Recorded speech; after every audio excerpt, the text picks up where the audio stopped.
এই সাংবাদিক কি করছে? দাঁড়াও, কি করছে? কি করছে? আমার ব্যাগটা দাঁড়াও। উনি নিষেধ করতেছি। আসসালামু আলাইকুম সকল কলিজার ভাই। প্রবাসীদের পক্ষে কিছু কথা বলতে চাই। মানুষ তো আমরা সকলেই প্রবাসী কারে কয়। বাংলাদেশের জনগণই তো রেমিটেন্স যোদ্ধা হয়।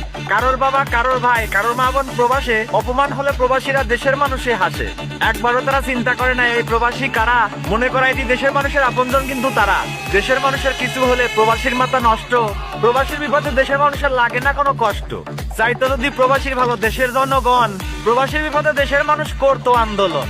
প্রবাসী যখন এয়ারপোর্টে অপমানিত হয়, রুখে দাঁড়ানোর মতো মানুষ দেশে একটাও নাই।